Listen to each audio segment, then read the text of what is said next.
Bonjour à tous les gens normaux, bienvenue sur M3BQR, la chaîne qui est dédiée aux gens qui ont autre chose à faire que de la musculation dans leur vie. Donc aujourd'hui, je vais vous livrer la méthode de l'ours, on l'a appelée comme ça avec Joe. C'est la méthode que j'utilise pour faire mes programmes, ceux de Joe, ceux de sa femme, ceux de certains de mes amis. Et à l'origine, c'est la méthode que j'ai mise au point pour entraîner des athlètes en combat. Donc rien à voir avec la muscu. Là par contre, en ce qui concerne le combat, je suis entraîneur, professeur, professionnel. Déclaré, j'ai ma carte de coach et tout le bazar. Donc comme je vous le disais dans d'autres vidéos, la muscu c'est mon plaisir, mais c'est quand même le sport, je connais un petit peu. Donc, la méthode de l'ours, d'abord, je vais juste vous expliquer très rapidement comment cette idée est née. Souvent, quand on regarde les vidéos de muscu ou qu'on lit certains livres de muscu, on vous dit qu'il faut rester longtemps sur une même méthode à partir du moment où elle fonctionne. Sauf que c'est peut-être joli sur le papier, mais en réalité ça marche pas. Beaucoup de gens décrochent parce qu'ils ont besoin de changement. La plupart du temps, parce que déjà quand on commence à s'entraîner, on fait ça pour le plaisir. On n'a pas forcément l'objectif de devenir un athlète de haut niveau ou autre. Donc se contraindre à faire quelque chose, même quand ça devient rébarbatif, eh ben on décroche. Et rappelez-vous la vidéo que je vous avais faite avec la courbe en U. Beaucoup de gens arrivent à tenir un certain temps, mais vous avez des gens qui, eux, ont besoin de changer très souvent. D'accord ? Et lorsque vous entraînez dans un club, où la vie du club dépend du nombre de licenciés, et ben vous ne pouvez pas vous permettre de négliger la moitié de vos licenciés. Et oui, puisque une courbe en cloche, je vous rappelle, plus de la moitié tient très longtemps sur le même programme, et l'autre moitié tient plus ou moins longtemps. Certains, une semaine, et d'autres peuvent tenir jusqu'à 4 semaines, mais pas tous. Donc il faut amener du changement. Le problème, alors je ne sais pas aujourd'hui, je n'ai pas regardé, au niveau des enseignements si ça a changé, mais à l'époque où j'ai passé mes diplômes pour être enseignant, on nous expliquait qu'il fallait s'entraîner pendant 3 semaines sur une technique pour pouvoir l'assimiler, et les 3 semaines suivantes sont les 3 semaines où se développe le corps, où s'adapte le corps sur cette technique. Or, déjà, moi ça m'a toujours un petit peu titillé, parce que 3 semaines, ça veut dire quoi ? 3 semaines si je m'entraîne tous les jours pendant 1h30 sur cette technique, ou 3 semaines si je m'entraîne une fois par semaine pendant 1h30 sur cette technique, c'est pas la même chose. On est d'accord qu'il y en a un, si je m'entraîne 5 fois par semaine et l'autre une fois par semaine, en 3 semaines, il y en a un qui a fait l'équivalent de 15 semaines pour l'autre, quoi. 3 fois 5, ça fait 15. D'accord ? Donc ça, c'est une notion qui, pour moi, m'a toujours un petit peu fait tiquer. Mais c'est la même chose pour tout. Ah, ça fait tant d'années que je fais ça. Bah ouais, ok, mais combien de fois par semaine, combien de fois par jour ? Ça fait tant d'années que je fais de la muscu, en m'entraînant à raison de 2 séances par mois. Ouais, c'est pas efficace, d'accord ? Vous comprenez la réflexion qu'il y a derrière.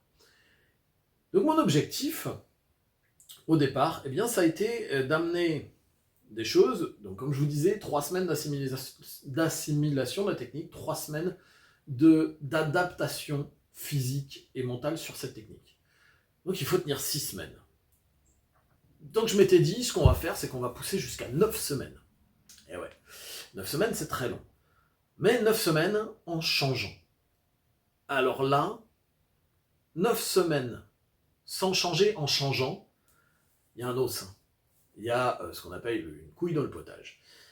Eh bien, c'est ça la méthode de l'ours. C'est réussir à avoir une grosse stabilité tout en ayant énormément de changements. Et c'est ce que je vais vous faire découvrir maintenant. Et peut-être que vous allez l'essayer, et peut-être que ça va vous plaire. Donc un cycle complet, selon la méthode de l'ours, ça dure entre 10 et 12 semaines.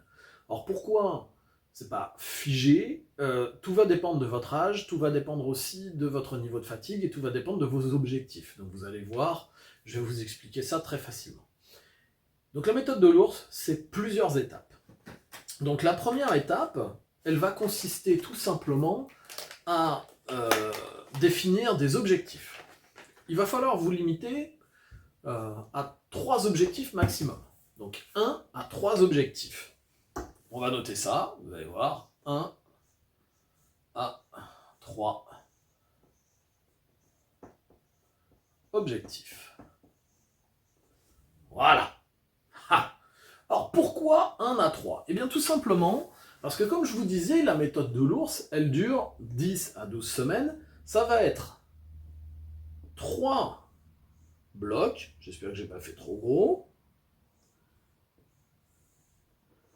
3 blocs. Le dernier bloc va durer 4 semaines. Le premier et le deuxième vont durer 3 à 4 semaines chacun.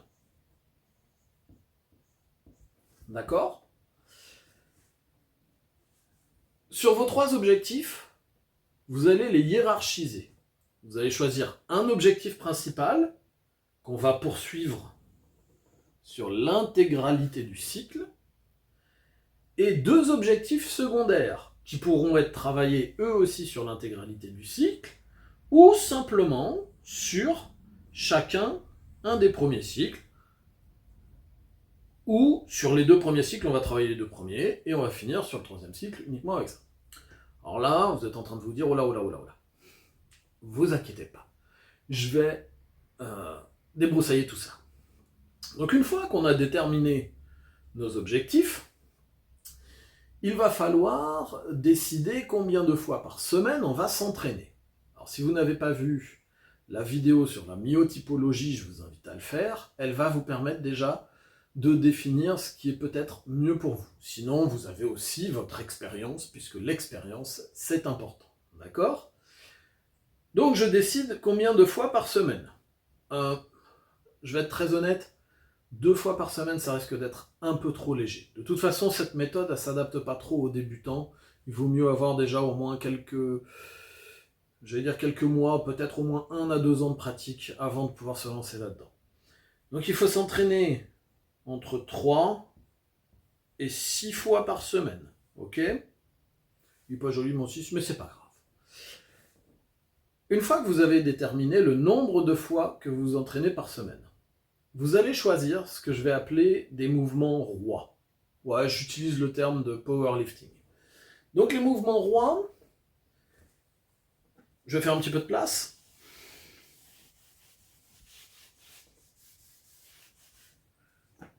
Donc 1 à 3 objectifs. Le nombre d'entraînements par semaine. Et maintenant, on va déterminer nos mouvements.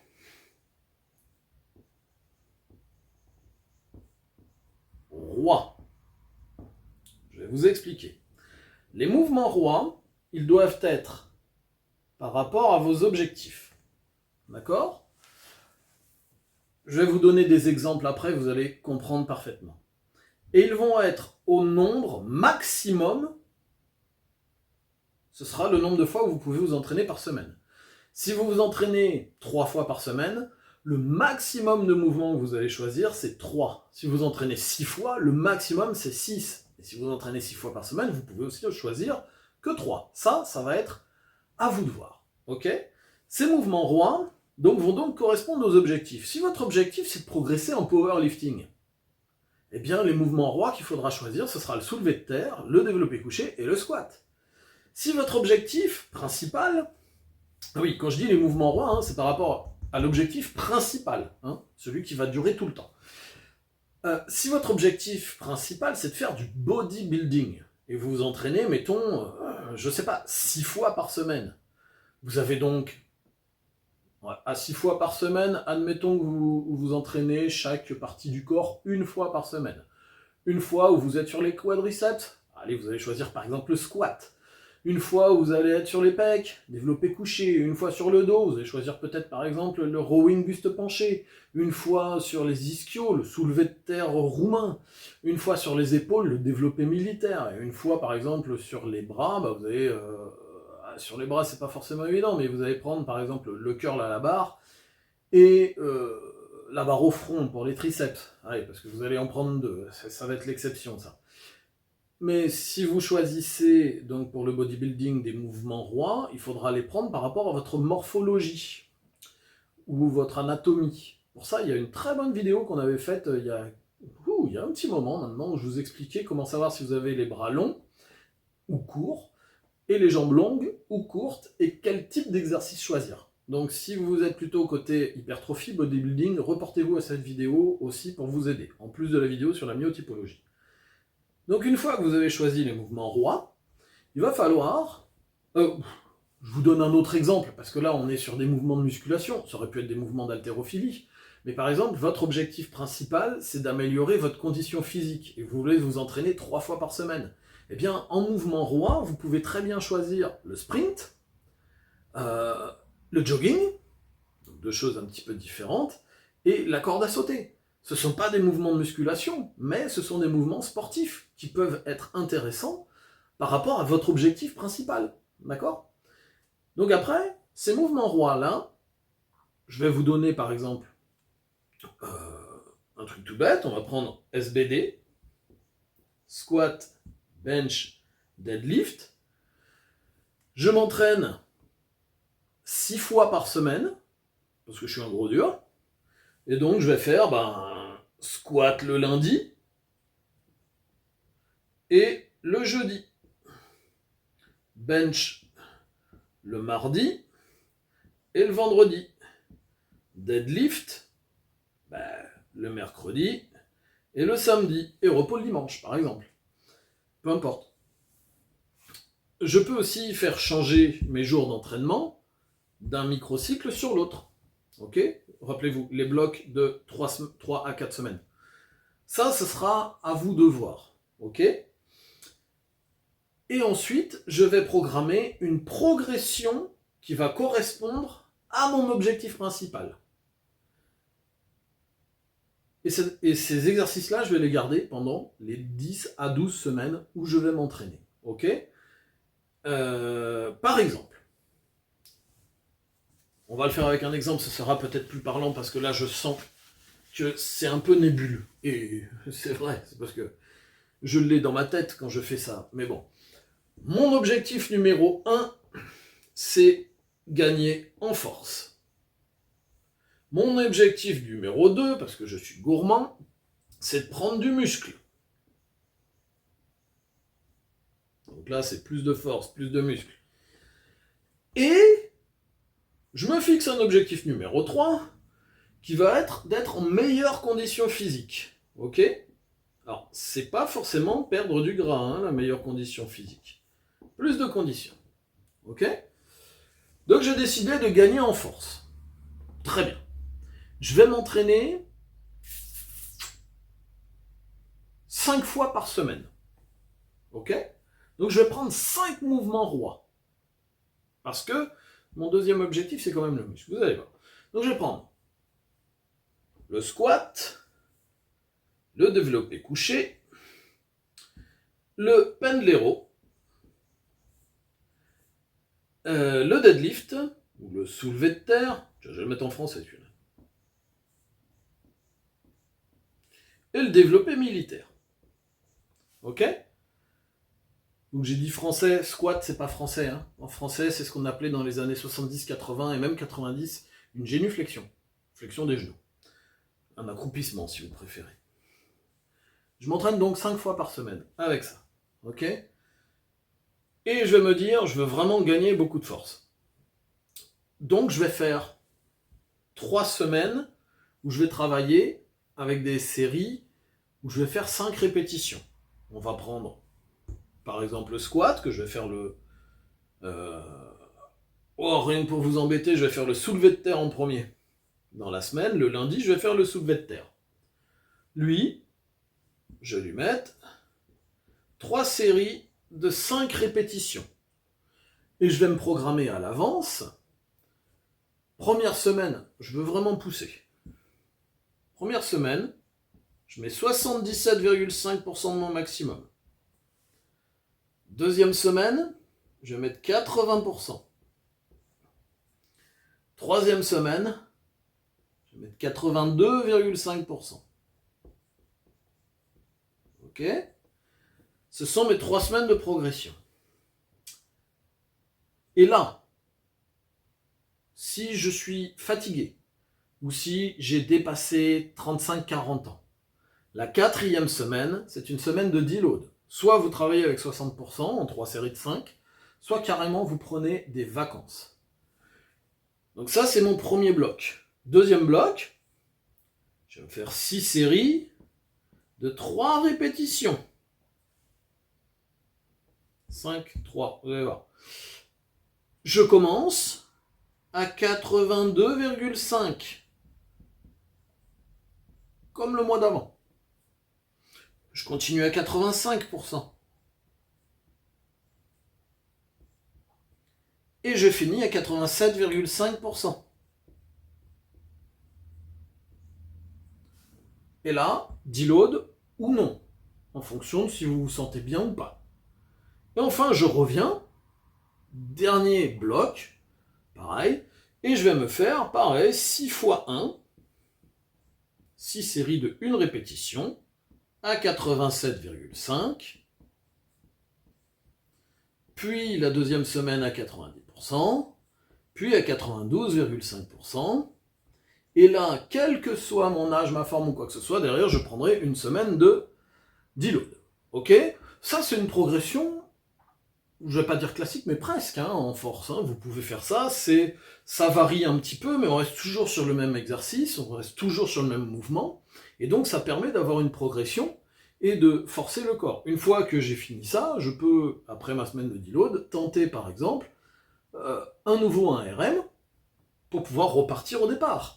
Ou alors, simplement, j'augmente de manière très arbitraire mon 1RM de 2,5 ou 5 kg en fonction de comment vous vous sentiez à la fin. D'accord?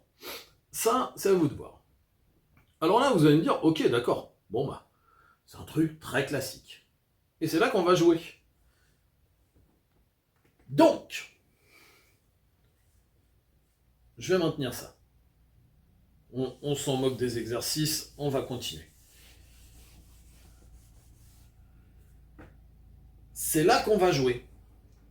Je vous ai dit, premier bloc, je fais 3 séries de 5 reps sur mon mouvement roi.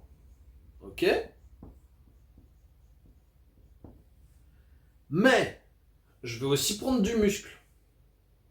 Donc, sur mon premier bloc, mon premier microcycle, je vais prendre un deuxième mouvement qui va me permettre de prendre un petit peu de muscle, par exemple. On va prendre, et qui va en même temps m'aider à progresser sur ce mouvement, d'accord?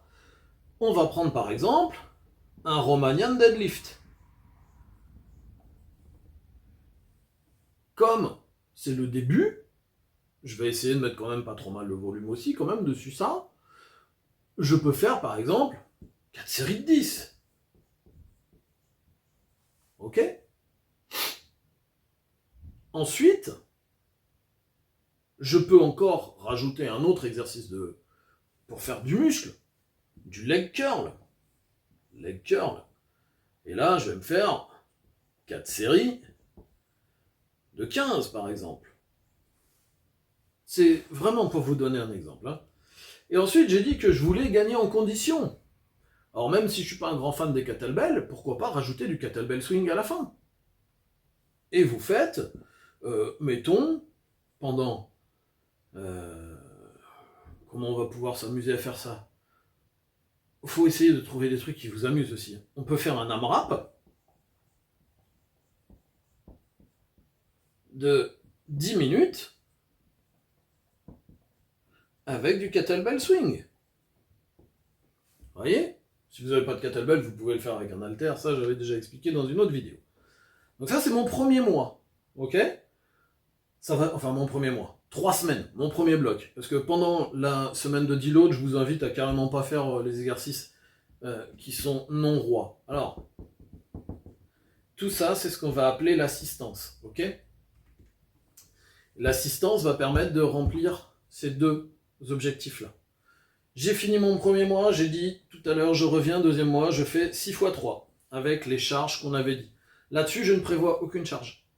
Je vais les faire à l'instinct. Ça peut être, mais de manière à pas forcément se cramer dessus, d'accord? Donc, j'ai besoin de changement. Certes, je change un petit peu. Il y a plus de séries, il y a moins de répétitions, les charges sont pas les mêmes sur mon mouvement roi, mais ça reste le même mouvement. Donc après, à côté, il va falloir que je change un petit peu. Je veux du muscle, j'ai dit. Ok, très bien. Et bien là, par exemple, je vais me mettre... donc là, j'avais 4 et 4, 8 et 3, 8 et 3, ça fait 11. 11 séries. Oui, parce que là, je l'ai fait pour moi. C'est un exemple pour moi. Hein. Et moi, je tolère peu de volume. 11 séries, c'est déjà un gros volume pour moi. Donc là, j'en ai déjà 6. Je vais peut-être me faire que simplement 3 ou 4 séries, on va dire. Allez, on va en mettre 3 au maximum. Maximum effort, hein, le E, de glutamate. Et là, je peux vous assurer, comme c'est du poids de corps, je vais à l'échec à chaque fois. J'ai que 3 séries à l'échec à chaque fois. Ça va encore booster pour tout ce qui est prise de masse musculaire. Mais je veux encore de la condition physique. Donc ce que je vais faire, après avoir fait mon 6x3 sur mon SDT, hein, ça c'est toujours mon soulevé de terre, et mon 3 fois maximum effort, je vais rajouter, par exemple, eh bien, 3 fois 30 mètres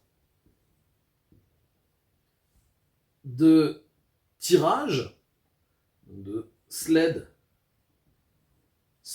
pull, pour travailler mes ischios. Ok? Et après, je continue. Donc là, bien sûr, deload ou non, en fonction de vous. Et j'avais dit donc 6 fois 1 en SDT, avec des charges très très lourdes. Comme là, je suis sur des charges très très lourdes, je vais peut-être me contenter de ça. Les 2 autres sont déjà faits, et juste faire ça pendant 3 semaines. Rien en exercice d'assistance, d'accord? Donc en fait, j'ai gardé mon mouvement roi d'une semaine, d'un cycle sur l'autre, avec des variations qui sont mine de rien minimes. Mon mouvement roi correspond à mon objectif numéro 1. Et à côté, à chaque cycle, je programme des mouvements d'assistance, ou non bien sûr, pour répondre à mes autres objectifs qui sont derrière. D'accord? Et ces mouvements d'assistance vont changer d'un cycle à l'autre. Alors là, je vous l'ai fait parce que j'ai dit je veux de la force, je veux du muscle, je veux de la condition physique. Quelqu'un qui se dit, moi, ce que je veux, c'est progresser, par exemple, je sais pas, en endurance. C'est quelqu'un qui aime faire de la course à pied. Eh bien, il va avoir de la course à pied, il veut s'entraîner 3 fois par semaine, et 3 fois par semaine uniquement en course à pied. Pas de problème. Vous allez programmer votre course à pied en mouvement roi sur chacune de vos séances, que vous aurez bien sûr à chaque fois sur vos blocs, et vous pouvez rajouter des exercices derrière. Alors ça peut être des séries de sprint, ça peut être de la musculation, ça peut être ce que vous voulez, mais pourquoi pas voir les 3 premières semaines, vous rajouter de la muscu derrière, avec notamment du soulevé de terre, puisque c'est assez intéressant au niveau de la course à pied, par exemple. Sur le cycle suivant, vous rajoutez du HIIT, High Intensity Interval Training, avec des sprints. Et puis à la fin, vous simplement cherchez à monter pour pouvoir progresser, quitte à programmer un peu moins de séances dans la semaine. Au lieu de 3, vous en faites que 2 sorties jogging. Et vous gardez votre 3e séance pour faire du stretching par exemple. Ou autre chose. D'accord? Donc, c'est ça la méthode de l'ours. Sur le papier, ça a l'air un petit peu compliqué, mais en réalité, je vais vous faire donc un petit résumé. Je définis des objectifs, je définis une fréquence d'entraînement, je définis mes mouvements rois qui vont servir d'indice du progrès, puisque vous allez les faire 9 semaines, plus bien sûr les semaines de deload, mais là on va pas les compter celles-là. C'est pas des semaines où vous allez forcer le corps à s'adapter. Et partant de là, donc je vais définir évidemment une stratégie, une programmation de progrès sur le mouvement roi. D'accord ? Et après, je vais simplement mettre des exercices d'assistance qui changeront régulièrement, qui changeront toutes les 3 semaines, pour remplir mes autres objectifs. Et sur ces exercices d'assistance, je cherche bien évidemment le progrès, mais dans des proportions raisonnables par rapport à ces objectifs-là. Comment dire ? Je vais vous prendre un autre exemple. J'ai décidé, je reprends mon exemple de tout à l'heure. Je veux faire de la force, du muscle et de la condition physique. Pour la force, je vais utiliser les clusters. Ok ? Donc je vais faire des clusters.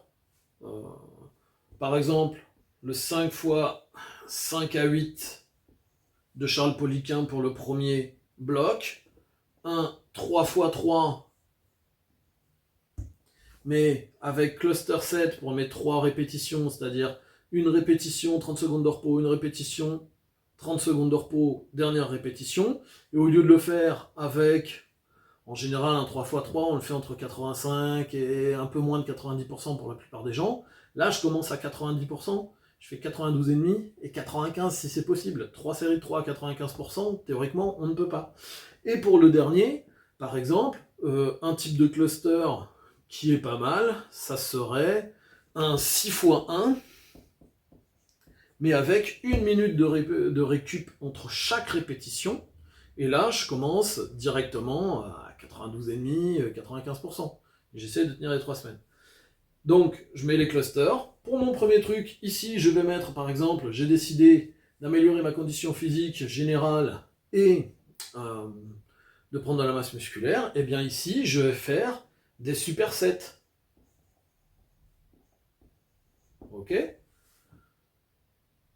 Et derrière, j'enchaîne sur du cardio. On va pas le mettre comme ça. Du cardio long, du lisse. Ok ? Low Intensity Steady Station de mémoire, je crois. J'ai fait des supersets, j'ai fait du lisse, j'arrive ici, je fais du 3 x 3 très très dur. Je vais faire, par exemple, du rest pause sur des séries plus longues, avec d'autres exercices. D'accord ? Par exemple, ici, sur ma journée développé couché, derrière, je vais enchaîner sur de la chest press, machine, quand je suis à la salle, en rest pause. Ici, je fais du 3 x 3, là, je vais peut-être travailler avec des séries de 8, mais quand je suis rendu à 8, je suis à une répétition de l'échec, je prends une pause de 20 secondes, je recommence jusqu'à une répétition de l'échec, autre pause de 20 secondes jusqu'à une répétition de l'échec, repos, je fais 2-3 séries comme ça, c'est tout. Ça suffit. Ici, j'ai fait du lisse. Là, je vais commencer à monter un petit peu. Par exemple, je ne sais pas, je vais faire des... qu'est-ce qu'on pourrait vous mettre des watts de CrossFit en Metcon. Oui, ça peut être une possibilité. Ou simplement des trucs plus rigolos. Des strongman medley. Voilà. Ça, c'est rigolo.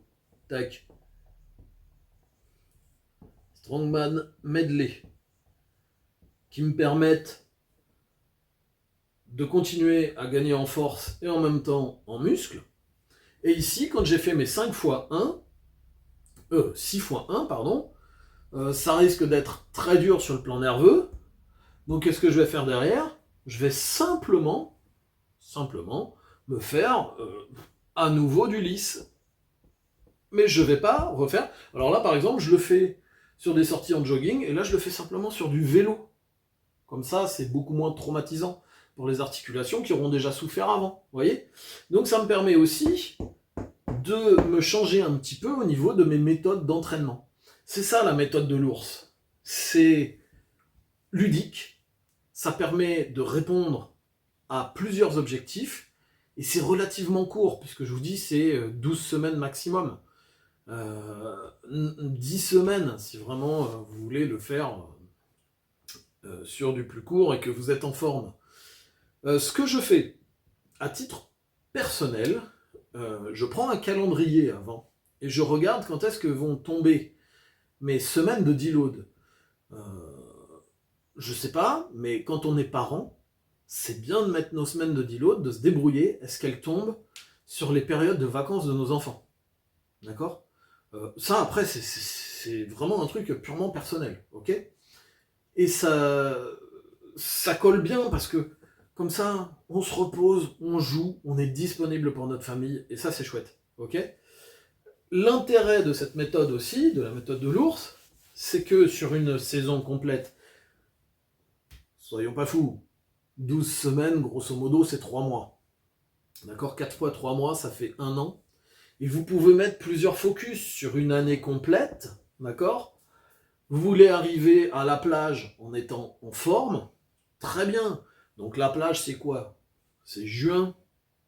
Allez, à juin, il faut être en forme. Donc, juin, juste avant, c'est... Ah oui, mais juin, donc voilà. Donc ici, en avril. Là, on a juin.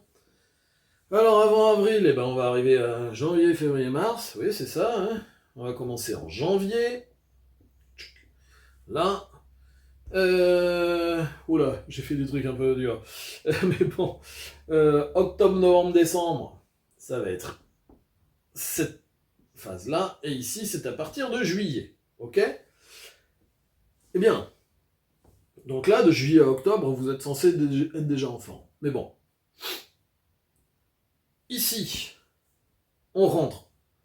Octobre à janvier, on est tranquillement dans les salles. On peut aller moins dehors. Donc ici, pourquoi pas mettre, par exemple, un cycle où je vais faire de la force. D'accord ? SBD. Du powerlifting. Ici, je vais faire un truc d'hypertrophie. Ok ? Ici, je vais améliorer ma condition physique à fond, puisque d'avril à juin, on commence à pouvoir sortir et tout, il fait beau. Là, je suis censé être à la plage, etc. Mais je peux me réserver 2-3 séances par semaine où je vais faire de l'haltérophilie pour rigoler, par exemple. C'est un exemple, hein. Et ça me permet, tous les 3 mois, de changer de focus et de rendre le truc beaucoup plus rigolo, beaucoup plus sympa, en fonction du temps qu'il fait dehors aussi. Et donc, d'être plus capable de rester sur ces entraînements. D'accord ? Et puis ici, lorsque vous faites du powerlifting, squat, bench, deadlift, en hypertrophie, vous pouvez reprendre les mêmes mouvements. Ce qui vous fait déjà 6 mois sur le même mouvement. Condition physique, vous pouvez garder ces mouvements-là en mouvement d'assistance. Ce qui vous rajoute encore 3 mois. Ou même en mouvements principaux. Hein. Pour du conditionnement, vous faites juste des séries un peu plus longues, hein, par exemple. Bon, haltéro, ça c'est encore autre chose, mais on pourrait le remplacer par ce que vous voulez. Hein. Vous pouvez refaire un cycle d'hypertrophie si vous aimez bien être plus costaud, hein, ici. Et là, vous pouvez encore... Ce qui fait que vous pouvez rester presque une année complète sur du squat, bench, deadlift, développé militaire, ce que vous voulez, tout en ayant des changements tous les 3 mois. Voilà. Donc j'espère que j'ai été assez clair, parce que c'est vrai que comme c'est ma méthode, personnellement, je la comprends bien. Quand je la mets par écrit, je la comprends bien aussi. Et elle est apparemment assez compréhensible par les personnes qui me relisent. Ici, j'avoue que c'est la première fois que je l'explique comme ça. Donc vous voyez, en plus, je vous fais un joli cadeau, je ne l'ai jamais expliqué de cette manière. Donc n'hésitez pas à me partager dans vos commentaires vos ressentis par rapport à ça, savoir si vous faisiez peut-être déjà intuitivement quelque chose du même genre. N'hésitez pas à me dire si vous l'essayez, donc ce sera peut-être que d'ici 3 mois, hein, votre ressenti par rapport à ça. Ok ? Donc donnez-moi tous vos avis. Par contre, je vous invite quand même à rester poli. On en a encore un qui est venu pour dire Ah oui, mais la courbe en cloche, c'est pas de la forme de ton ventre. Eh mec, c'est bon. Ah. D'ailleurs, je dis, eh mec, j'ai remarqué un truc, hein. Il n'y a pas une seule femme dans les haters. Et quand je regarde sur les chaînes des autres personnes qui ont eux aussi des haters, il n'y a pas de femmes. Il n'y a que les hommes qui sont suffisamment cons pour pouvoir venir faire ce genre de réflexion. Il y a que vous qui vous arrêtez juste à la forme et pas au fond. C'est inquiétant. C'est assez inquiétant, j'avoue.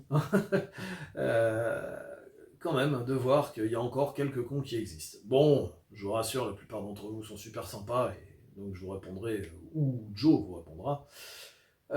Likez bien évidemment, partagez la vidéo de manière à nous faire connaître aussi, hein, parce que euh, ça fait toujours plaisir de partager avec un plus grand nombre.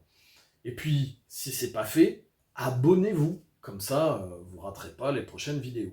La prochaine vidéo, je vous ferai une vidéo sur... Je vous ai déjà fait une vidéo sur la fréquence, intensité, volume, avec la fameuse courbe en cloche.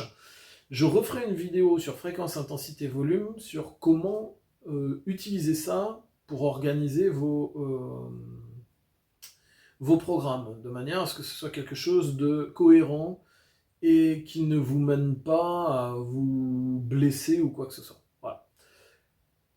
Je vous dis à très bientôt les amis, et puis en attendant, entraînez-vous bien et profitez de la vie. Allez, ciao ciao.